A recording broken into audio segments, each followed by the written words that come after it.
live on CBC, Hockey Night in Canada, brought to you by Molson, Canada's name in beer since 1786. Brewers of Molson Export Ale.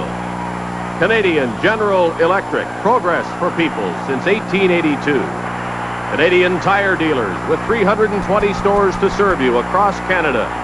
And by the Ford Motor Company of Canada, on behalf of your Ford and Mercury dealers from coast to coast.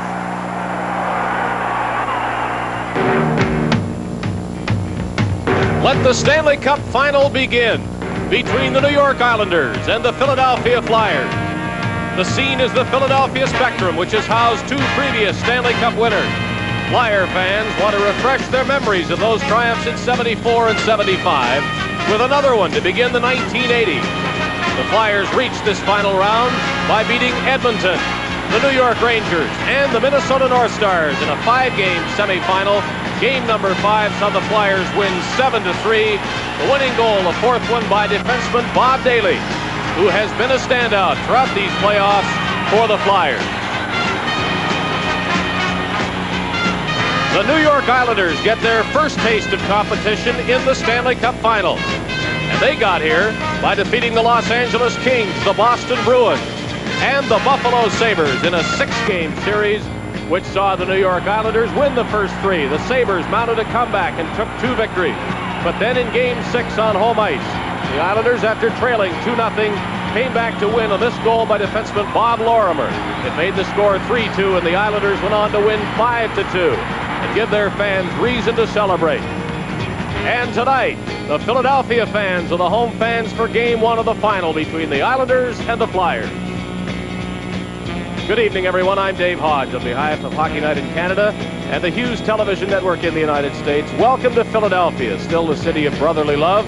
Used to be the city of losers, but in the next 2 weeks, Philadelphia will try to emulate Pittsburgh as Titletown USA. Pittsburgh has the Steelers and the Pirates, of course. Philadelphia has the 76ers going to the NBA championship. And tonight, the Flyers take aim at the Stanley Cup. After it's all over, the state of Pennsylvania could, in fact, have all 4 major pro sports champions, title state USA, if you will. Now, color commentator Dick Irvin finds an interesting place to interview his cohort, Gary Dornhofer, who knows all about Stanley Cups and Philadelphia. Outside the Spectrum here in Philadelphia, there's a statue. They call it Score. It was copied from a photograph of Gary Dornhofer of the Philadelphia Flyers scoring an overtime goal against the Minnesota North Stars in 1973. Well, from Gary Dornhofer in bronze to Gary Dornhofer in person. He's our analyst tonight. Gary, they talk about a rough series, the Flyers and the Islanders. How do you feel? Well, first of all, Dick, I think throughout the Stanley Cup playoffs, we've seen some exciting hockey, not only from a skating standpoint, but also the goals that were scored and checking. And tonight, you have the Islanders, very physical team, and the Flyers. They played that way throughout their career, strong along the boards and in the corners. And any time that you have that good checking and that good hitting, it could lead to some fisticuffs, and it may happen in that first game to try to establish superiority as far as the body contact is concerned. So far in this playoff year, home ice has not meant all that much of an advantage. Any change here in the final? I don't think so. I think the teams know that they've only have to win 4 more games to get that Stanley Cup, and it makes no difference whether it's on the other team's ice. So they'll go out there and work as hard as they can to try to achieve that goal. Okay, Gary, thank you very much. And now, let's go back to Dave Hodge. Quickly, we go to our power play team of play-by-play announcers, Bob Cole and Dan Kelly. Even more so than the regular season, when you get in the Stanley Cup playoffs, line matchups and player matchups become very important when you play a 7-game series. What are your thoughts there, Bob? You know, Dan, for Pat Quinn of the Flyers, it's going to be an impossible task, just about. We know from the semifinal series against Buffalo, Al Arbor and the Islanders had 18 line combinations, so that kind of is impossible to match line for line. However, I think they'll have to key on Islanders like Dennis Potvin, throw it into him and bump him early and try to eliminate him.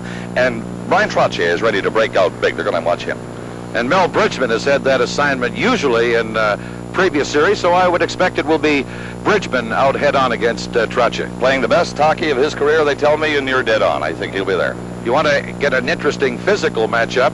Paul Holmgren of the Flyers mixes things up. The Islanders have a big left winger by the name of Clark Gillies. I would think those two will be head-on against each other, and something's liable to happen. I'll tell you, it'll be physical. One thing for sure, these two teams are big, tough, strong. This is going to be a physical series. Our Stanley Cup playoff coverage will continue in just a moment.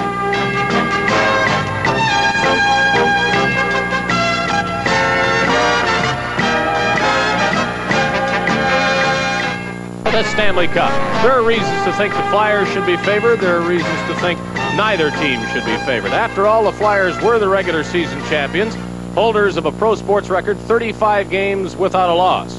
The New York Islanders had a rough start and finished 5th in the overall standings. 116 points for the Flyers. The Islanders had 25 fewer points. Perhaps that doesn't mean a thing now. During the regular season, the teams were dead even in 4 meetings. The Flyers won the first 2, the Islanders the next 2. All 4 games were decided by 5-2 scores, so the goals were even, a slight edge in shots on goal through those 4 games for the Philadelphia Flyers. Each team won a game in the other's building, which might mean that home ice advantage is non-existent in this final. One surprise as far as the lineup is concerned tonight: Pete Peters will start in goal for Philadelphia, not Phil Meir, who finished up the Minnesota series. And a piece of news from the NHL: Al McAdam of the Minnesota North Stars has been named winner of the Bill Masterton Memorial Trophy, the first North Star to win the award, named for the late Minnesota North Star player Bill Masterton. Now to the booth, Dick Urban, Gary Dornhofer, Bob Cole. Thank you, Dave. And as we get set up here,